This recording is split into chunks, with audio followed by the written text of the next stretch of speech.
Oh yeah, you already know what time it is. You know what's going on. I am your host, Cam Silver, I'm your co-host Kyle Silver. and welcome back to another episode of the Silver Boys Podcast. Kyle, we just had ourselves a game seven, and man, That's it. yeah, it deflated in the first quarter, but we're gonna get to that. But overall, the Thunder, yes, they did win the NBA championship, their first one as Oklahoma City Thunder, 103 to 91 against the Pacers. In the first quarter, Tyrese Haliburton, man, came out on fire, 3 for 4 from three, 9 points. He only played 7 minutes, but sadly, if you didn't see it, you should be glad that you didn't see it because it kind of deflated most of the game after that towards Achilles, and then Thunder, not Thunder Pacers. They played well in that first half. They kept it close. They played well in the second half too, especially in that fourth quarter. But yeah, the Thunder was just too much. Shea was able to end off with the 29 points, 12 assists, 5 boards. Jalen Williams with 20 points and four rebounds, 4 assists. Chet Holmgren, 18 points, 8 rebounds. Caruso and Casey Wallace off the bench, 10 points each. So, yeah, big time from the Thunder. SGA is one out of the four to win scoring title, Finals MVP, and MVP. Kareem Abdul-Jabbar did it in 1971. Shaq did it in 2000, and MJ himself did it 4 times in 91, 92, 96, and 98. Man, all I could do is shake my head. What I will say and what I can say, number one, congratulations to the Thunder. Congratulations, congratulations, congratulations. They deserve the youngest team ever. I mean, yeah, second youngest team, excuse me. Second youngest team ever to win the actual NBA finals. I think that's just such a big deal in and of its own self. Um, and then just SGA was just doing SGA things. He was chicken winging people. He let that push off. But to end with 29 points, 12 assists, that was a playoff career high for him. That's a career high for him and playoff career high. So for him to do it in game seven of NBA finals shows that, he was actually going about getting his teammates involved. Chet Holmgren ended with 5 blocks as well too. I thought that was a real huge difference maker in this game. Yep. I thought he came to play, a lot. Oftentimes I've been looking at Chet like he's the biggest guy on the court, but he disappears. And I didn't. And sometimes I'm like, where I can't see him. You know what I mean? Right. Where is he? I can't find him. But that was not. I didn't have to ask myself that question. This, game seven in NBA Finals, when it counted most, again, 5 blocks, I think is the most telling part of this game, and the most telling part of their story genuinely was because did I not say Chet needed to come play, and he was a factor. Defensively, he was a huge, huge, huge factor. And sometimes you don't need to score a lot of points in order to be a factor in a game to make an influence on the game. You don't have to score like that. You know what I mean? And for him to be such a presence defensively in that hole and everything like that, I thought that was really important. Yeah. Um, and then Tyrese Haliburton, man, prayers up to him, prayers up to his family, prayers up to his father. We know what they went through as a team. We know what Tyrese went through, just having that calf injury, playing through it. But we've had this conversation before, me and you, on the podcast, not on the podcast. That calf leads to something big. We've seen it with KD, we've seen it with Dame, we've seen it with so many, players. And that's something that I think we should get into, just genuinely speaking. Maybe it's just the pace of the play. Maybe it's a lot of different factors, I think. Yeah. It's So that's all I gotta say. But like I said, congratulations to the Thunder. They deserve it. SGA, one of the greatest individual seasons of all time. I picked Indiana to win, and then 7 minutes to go in the first quarter, I knew they weren't winning. So I'm gonna just leave that out there. Yeah, no, it's game sevens are always a toss up because weird, crazy things happen, just like, a torn Achilles, right? Um, Hmm. But like you said, man, praise up to Hallie. Loved him this whole postseason. You know, he was literally on a revenge tour, and he did way more than enough to show everybody that he is not overrated like his peers had voted him to be. And shout out to Pacers, shout out to the whole Indiana, man. They put everybody on notice this season, and you know when they get back and healthy, and hopefully that they can keep most of this team together. There's still going to be something to reckon with once everybody comes back within a year or so. But yeah, no, with the Achilles injuries, if we can get into that for a little bit, Dame in the first round. JT in the second round, and then Hallie in this one. And then we see Achilles a lot more. And I've seen some people say, could be how many games they play. I've seen, could be the pace of play. There's another thing that I did see that I will go into, but personally, I don't think it's how many games they play because you can't measure, when someone's going to get injured. Well, I'll rephrase that. The NBA does track their movements. From practice to the games, they track all their movements. So, like when they have these days off when they're supposed to play, and everyone gets mad about the load management, no, that's because the front office, everybody's understanding the movement that these guys are on. So when they're doing a little bit too much, maybe that's when you'll see certain games, their numbers will come down. Maybe that's when you'll see they'll sit out because somebody behind the scenes is telling them you have to calm down, you have to chill out, we have to take you out for a game just to let you reset. Because if you don't, your risk of injury becomes higher. So I don't think them subtracting 82 games to 65 is really going to do anything for anybody. And then also at the end of the day, we have to understand the NBA's business. So the 82 games are indeed crucial. Hmm. Another one that I said was what was the other one that I said? Pace of play. Yeah, the other one was the pace of play. I Mhm. think that this does come into it because if you see the pace of play risen, so have all these injuries. We're not just talking about Achilles, we're also talking about, the ACL tears, the meniscus tears, and things of that nature. You see a lot of that because now the game of basketball is being played up and down so much is that, you put in so much onto your body. And I think that, your body can't take all that stress. So eventually something's gonna have to give. And then another thing that I did see that I do believe is interesting, youth basketball. I'm so happy you said it. I'm actually so happy you said it. Think of I'm gonna just say, I'm gonna say real quick. I think that a lot of these, these newer guys, they come in with a lot of mileage on their bodies already. yes, Um, and that's telling because they're traveling from AAU to AAU to AAU tournament. There's just a lot of the AAU game has changed, college has changed, and yes, then now going into an NBA that is an up and down game. Excuse me, it's an up and down game now. It's not like it's just a strictly half court game, especially in the NBA finals. Like OKC and Indiana, they were running up and down on each other, and I mean, genuinely speaking, I do think, youth basketball in the state that it's in, to where it can be, in the mileage that you're putting on these kids before they even get to college, get to high school, I'm gonna let you take it away. yeah, it's a lot. Like I could take you through my I could take you through my years in high school. So let's start off in September. And September is fall ball with the high school team. Uh-huh. Sometimes maybe not really my AU team, but fall balls with the high school team. So from September to October, I'm getting ready for the high school season, right? That's fall ball. Then after that, we get into November. November all the way through until March, I'm in high school. So I'm playing basically 7 days a week. Uh-huh.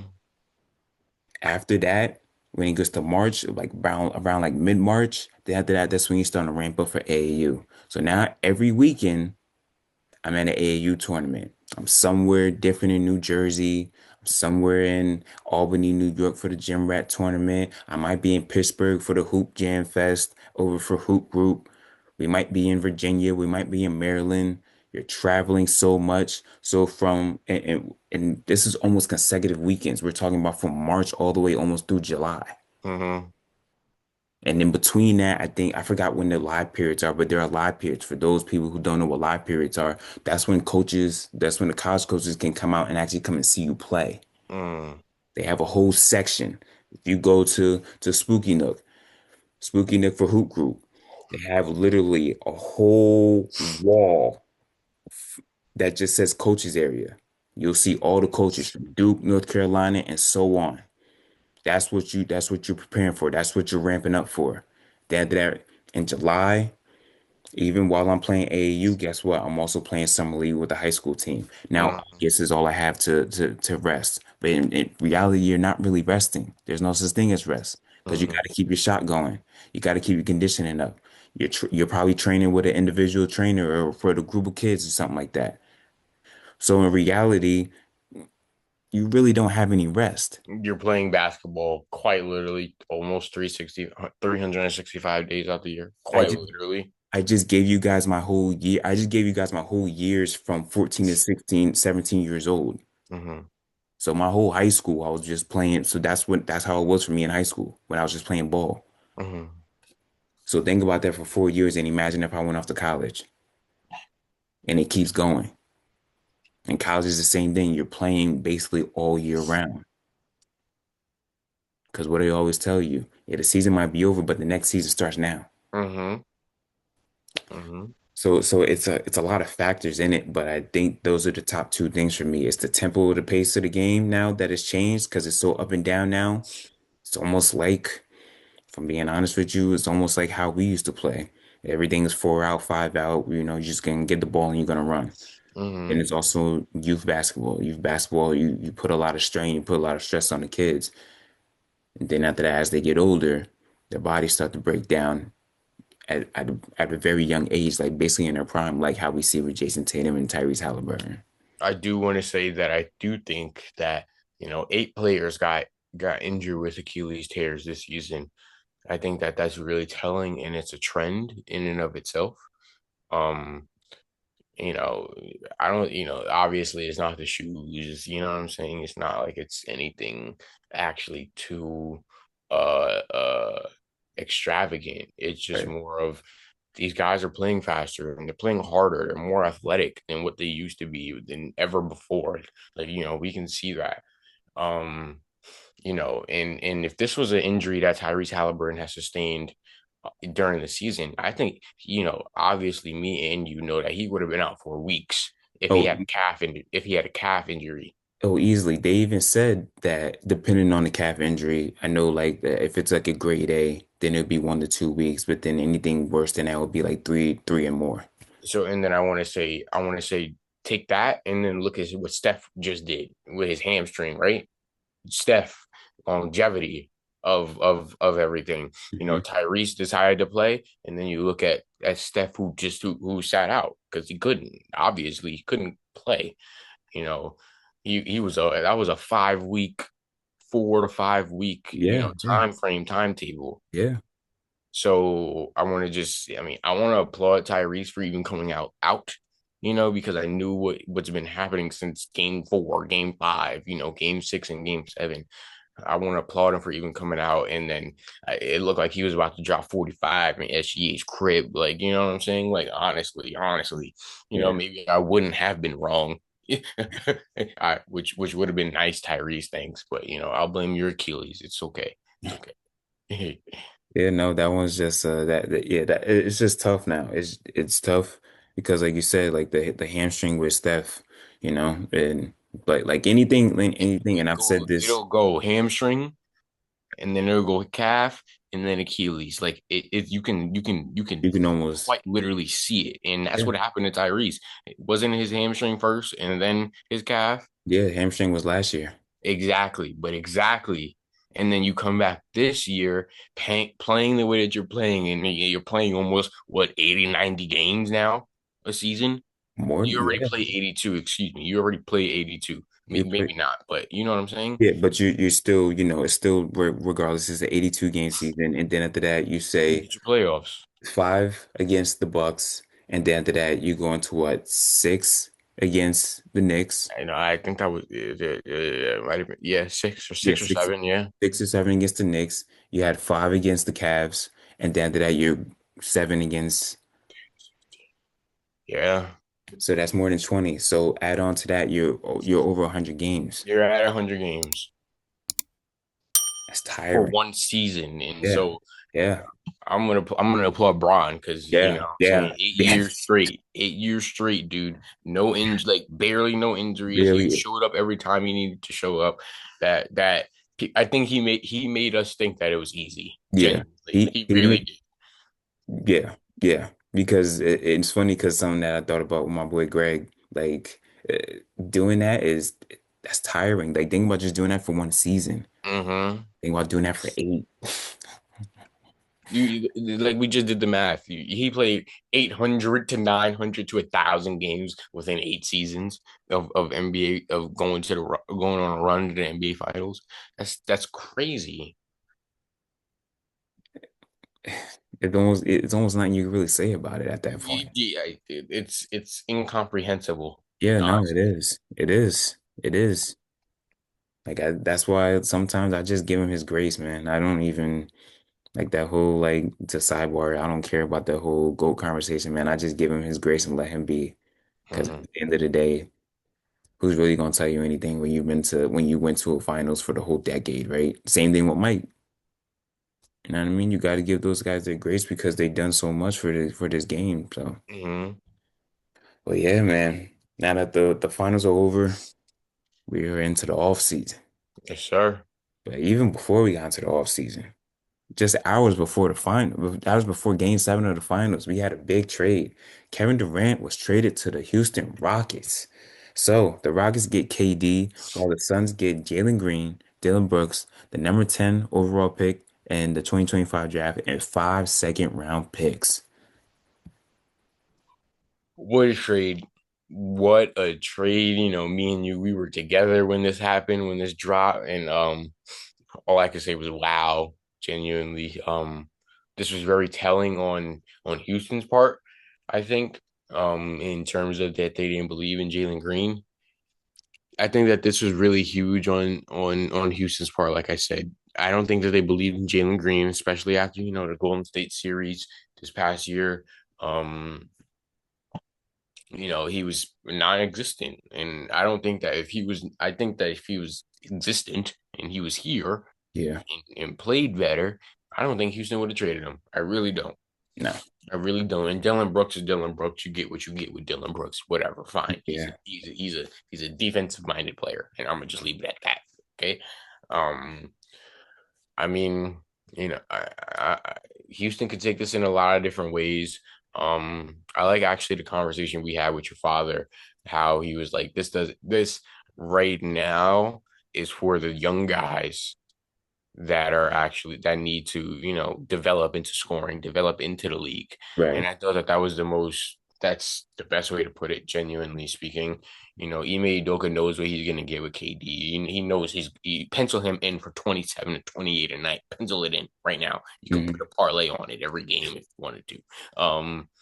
So I don't think that this puts them over the hump by any stretch of the means. I really don't. It's not like I think that they're going to go win a championship this year. In the next 2 years, I think that OKC and is here to play. Even on the East, I think that there's teams that can still beat them. So I'm gonna just leave it at that. I do think it's a good trade, maybe ish, but Phoenix is. I mean, I think they lost in this trade, dude. I don't know, man. I don't Yeah, know. I wasn't really heavy on Phoenix when they made this trade. I was like, they could have got a lot more out of this. Like you tell me you couldn't get a Tari Eason or a Jabari Smith Jr. or maybe even a Cam Whitmore. Exactly.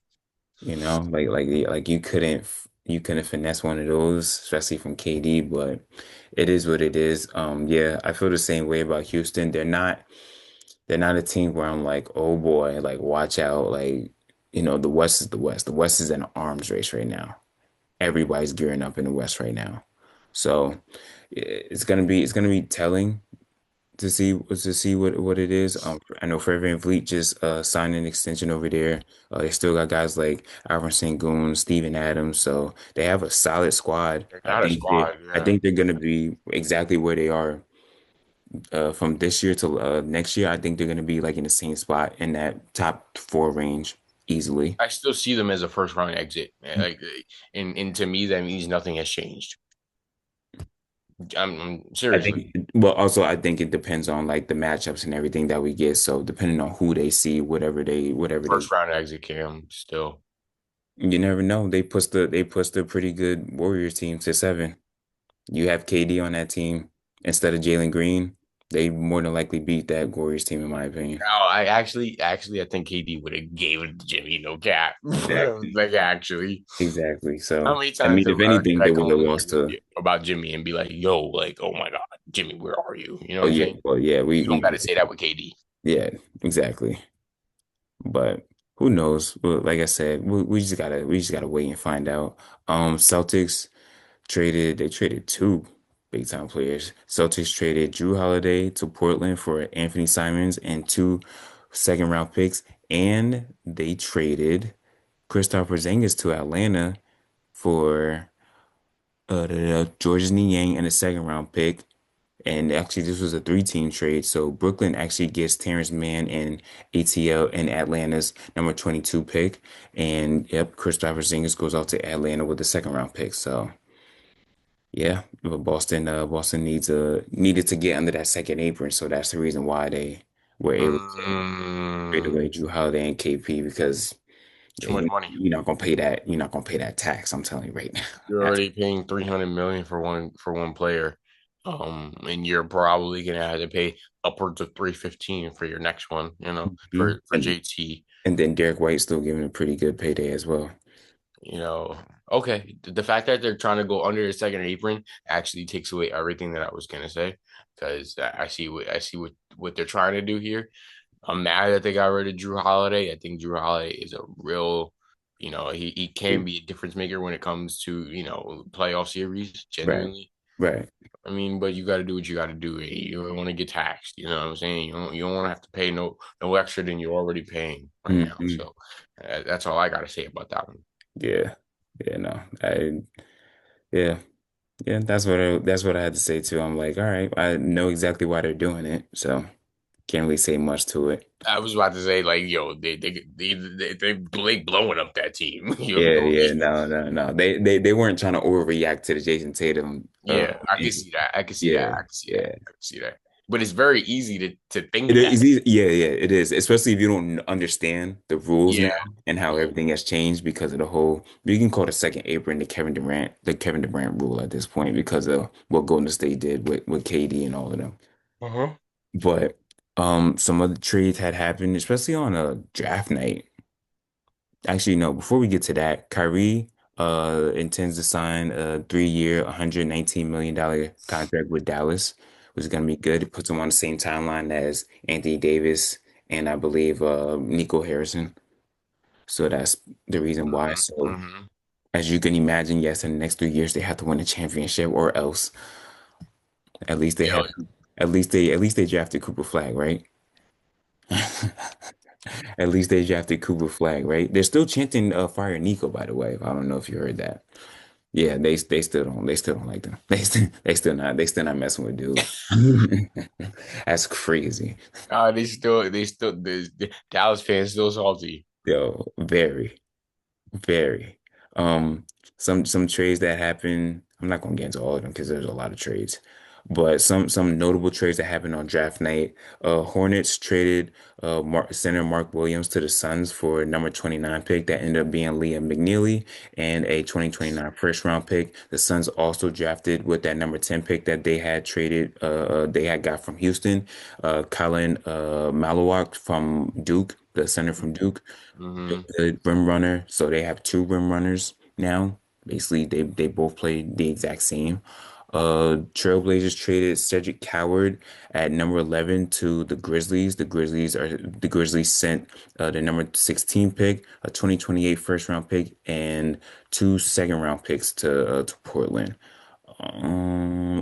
This is actually a pretty good one. Washington traded Walter Clayton Jr. at number 18 to Utah. Utah Mm, sent over the number 21 pick, number 43 pick, and second rounders in 2031 and 2032 to Washington for Clayton Jr. okay. Okay, yeah. A lot of teams that were making moves, draft night. Obviously that's gonna happen. Yeah. We can expect to see moves being made. Hmm. Shout out Cooper Flag, very well deservedly number one pick. Shout out Dylan Harper, number two pick. From RU, let's go Rutgers. I was just happy. I was about to cry. I had a tear in my I just said eye. it here. I was like, yo, that's down the street, yo. ESPN, that's down the street. They don't even know, bro. They don't even know. It's down the street from the Barclays, and that's where the drawing. That's where the draft sale. It's down the street. It's down the Yep. street. He ain't Yep. even had to take no plane. He just drove. Mm-mm, You feel me? exactly. Exactly. Right up the turnpike. Yeah, right. Get on that turnpike, boy. He was in that turnpike in his suit, chilling. Uh-huh. Shout out Dylan. Uh, very well deservedly. He was definitely a second pick in this. I mean, the second best player in this draft. Um, yeah, I mean, a lot of moves being made, and I expect them to be made. I'm Yeah. interested to see what Brooklyn's gonna look like this Yeah. year, Yeah. genuinely. I was very interested to see their draft. Their draft was, Yeah, I wasn't for a I'm team not with, impressed. yeah, no, for a team with five first round picks, Yeah, five first round picks, and not one of them impressed me. I think that's a problem. You That's you went 0 for concerning. 5, sir. That's a problem. That's concerning. And two of those were back to back. I mean, everybody else. I mean, I'm not gonna. I ain't throwing no shade. All of these players deserve to be where they're at right now.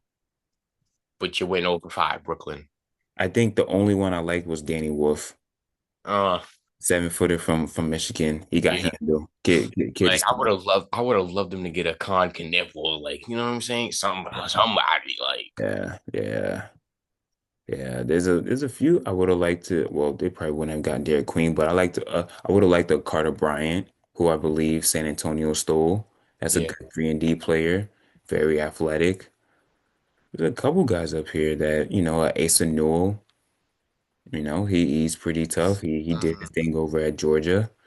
Liam McNeely, they could have got two. There's a few guys up there, but I think They needed a culture changer, and I don't yeah. think that they got that. Mm-mm.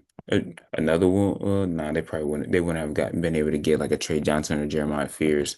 But the person that everyone is talking about though is Ace Bailey because of the fact that, oh man, Ace didn't decide he had 18 interviews, I believe, but he didn't work out for any team. He was supposed to work out for the 76ers, but he canceled that one. Part of the reason why 76ers went with VJ Edgecombe instead of Ace. Yeah, still Um, a good pickup for them though. I like Ye- VJ a Oh lot. yeah, I love VJ. VJ is gonna be great. I think very athletic, very raw too. So he has a lot of room for And he development. doesn't like realistically need the ball, Yeah, as much yeah. as you put the ball in Tyrese Maxey's He's, hands. yep, and McCain too. He's Yes, coming back too. Jeremy McCain as well too. Yep, yep, Yeah, yep. yeah. Now you Good. have a wing defender and you got a wing three. I think that was actually 76ers got this right. Yeah, yeah. That was a great pickup. Great pickup. But yeah, Ace. This one's interesting because Utah is one of the teams that he did not want to go to. Hmm. As his agent, so let me put it. I know they were, from what I heard, he was trying to steer his way into like Washington or like Brooklyn. But Danny Ainge, man, Yeah, Danny Danny Ainge does Utah, what he Danny don't Ainge care. wants. Yo. Danny Ainge don't care, man. If I like you, I'm coming to get you. Plain and Not for real. I simple. mean, I'm just gonna say it's a privilege to be drafted. It's a privilege. It's an honor. It doesn't matter where you go. What I am gonna say is that it was telling about his demeanor. I think that was really telling to me. Um, you need. He is a culture changer. He is a trendsetter. You Yeah, know what I mean? Like he yeah, can be that guy. He could be a number two, number one option on a team. Going to a championship. Like I can see him being that. But you can't come in with an attitude, and you go where your name is called. yeah, man. You got to report.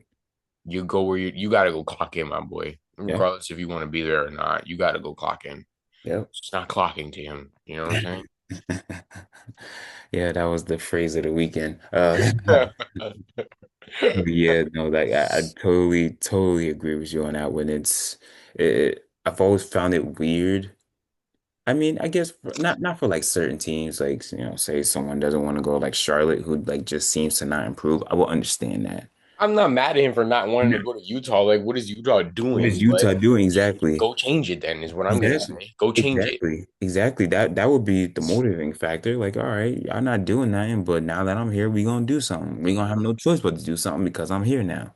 That's the type of mentality that he has to have going in. I believe in everything in this kid. Like you said, we've followed both Harper and Bailey very closely because they were in our backyard and because they were both top five prospects coming into to college basketball last season.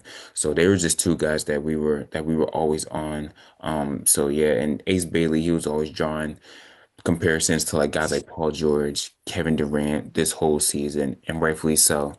Very good, tough shot maker. Has to work on his handles a little bit. Has to become a little more tighter with that and ball security and things of that nature.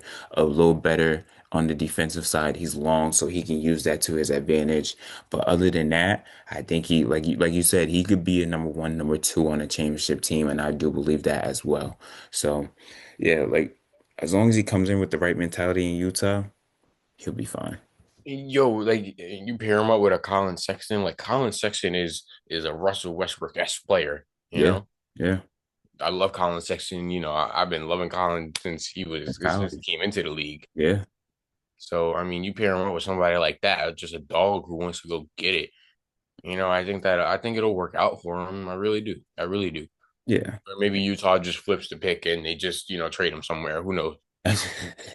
Who Yeah, knows? Danny's also really good at that too. But we gotta leave off on this note. Starting next week. Actually, yeah, starting Monday is a free agency. So yeah, be ready for that because a Yeah. lot. I Yeah. mean, a lot of stuff is going to go down. Mm-hmm. Mm-hmm. But till then, I'm your host, Ken Silver, I'm your co-host, Kyle Silver. and this is the Silver Boys. Thank you. Thank you.